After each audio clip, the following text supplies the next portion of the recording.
Kom til venstre.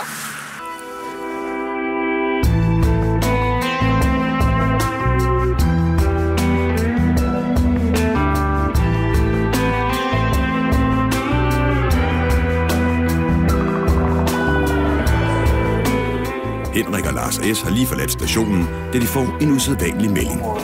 Det forlyder, at en rev skulle være tapet fast, eller noget i den del til en havestol, der skulle stå ude på fortovet. Det lyder lidt spøjt, men sagen er sådan. Jamen, det siger vi da mange tak for. Vi ser, om vi kan finde en rev med en havestol bagpå. Okay, tænker man så. Det må være en eller anden, der har set syner, eller en eller anden, nogen, der skulle signere politiet. Men okay, vi er jo nødt til at køre det ud for at se, om det kunne have sin rigtighed. Maybe.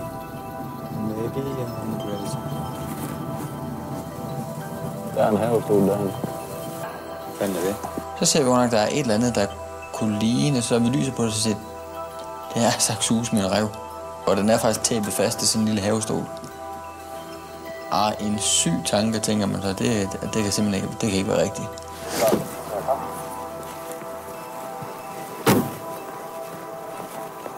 Jeg skulle gå under en rev.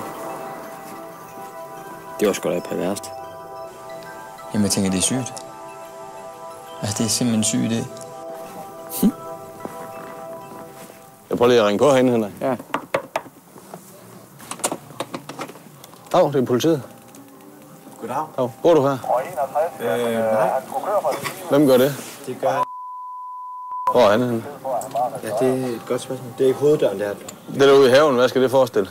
Hvad for noget her? Det der med en havestol derude. Hvorhen? Lige ude i forhaven. Hvad er du? Jeg ved det ikke. Jeg er lige... Hvor ham er han? Jeg kan lige finde ham. Ja, det må du gerne. Det er da mærkeligt der. Nå, det er ude. Jamen, så går vi derover. Og så kan vi så høre i baggrunden, at der er en eller anden fest i eller omkring huset.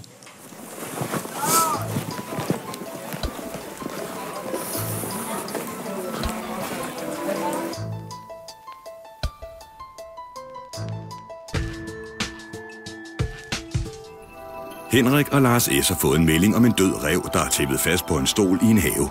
De skal nu finde ud af, hvordan den er havnet der. Ja, det får noget mærkeligt nogen. Rav! Hej. Hvem er Det er mig. dig? Hvad er det der ude i haven? Hvad skal det forestille? Med en rev der? Jamen, det er... altså, det er jo en rev. Ja? Og det er en, jeg har fået. Og jeg har bare ikke vidst, hvad jeg skulle gøre med det. Du kan også lige komme med herud. Jamen, det kan jeg så. Der kommer nogle af mine kammerater, og som en joke, der har de... altså, det lyder underligt, men kommet med en rev. Ja. Og den har vi haft med. Ja. Altså, jeg har ikke vidst, hvad jeg skulle gøre med den. Og så... Så tænkte du lige, at du ville tage dem fast til en stol? Jamen, altså, det har jeg jo så ikke gjort, men den er jo blevet tæppet fast. Altså, der har jo været noget sjov med den, men jeg har jo ikke vidst, hvad jeg skulle gøre med den. Hvem har så gjort det? Det ved jeg ikke. Jeg har jo ikke kunne se alt, hvad der er sket. Nej. Jeg ved ikke, hvor hans humor den kommer fra, men jeg synes ikke, det er særlig sjovt. Ved du hvad? Den rev, den fjerner du? Ja. Omgående? Ja. Og altså... Utroligt dårligt spøj. Jamen, det kan jeg godt følge af, men altså... Nu er jeg jo ikke specielt erfaren i det. Altså, hvad skal jeg gøre? Skal jeg smide en skraldespand? Ja, det. Prøv at høre. Så går du ind, og så hører de par gutter, der kommer med den. Ja. Så skiller de sig med den. Den skal bare væk derfra. Og den skal ikke bare smides et eller andet sted i en have? Nej. Den skal skilles af med på fornuftig vis. Ja. For hvis der er nogen, der ringer og siger, at de har en død rev i deres have, så kommer vi ud og tager fat i dig. Ja. Selvfølgelig så var jeg jo udmærket godt klar over, at reven formentlig var død i forvejen, men det kunne jo være, at nogen, der misforstod situationen, ikke? Altså, man har før haft sager med dyrplageri, og nogen, der har brændt hamster, og altså... Jamen, man ved ikke, hvad folk kan finde på. Så den skal bare væk, så der er ingen, der kan se den. Så, kom i gang. Kom i gang. Hvis det er dig, der har den rev, så er det afsted med den, du. Hvad skal jeg med den? Ved du hvad? Ja, hvis det er dig, der kommer med den. Også, så får du den også væk. Ja. Godt. Afsted. Jamen, jeg ved ikke, hvordan skal jeg... Er du ikke dum, eller hvad? Nej. Undskyld, men jeg... Hvad fanden kan du så finde på at så komme med en rev til? til din kammerat for? Men de stille og roligt, og han fortæller sandheden, og det er jo... Ja, det er jo et eller andet sted, så er det en god dreng, altså, som synes, du havde en syg form for humor, må jeg sige, ikke? Altså, synes, du kunne være sjov. Altså, jeg har fjernet på, hvordan folk kan se den, og jeg skal nok køre den på brænding i morgen, men altså... Og apropos, det kan godt være, der kommer en hilsen fra politiet. Ja. Og her snakker vi om en bøde i en eller anden form. Det kan jeg ikke udelukke. Det er jo ikke en, vi har taget livet af på nogen måde. Det ved jeg ikke, om jeg fortalte. Hvad er det så?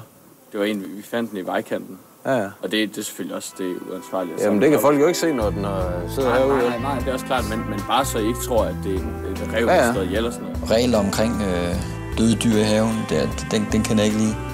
Men det må være op til vores sekretariat, hvis det skal blive et eller andet strafretligt efterspil. Men umiddelbart så tror jeg ikke, der bliver noget. Du bor i en by? Ja, det er en by også. Og det er jo Det er ikke midt i Roldskov, det her. Ja, nej. Det var også noget mærkeligt noget at gøre. Og hvad? Ja. Det var godt nok på værst.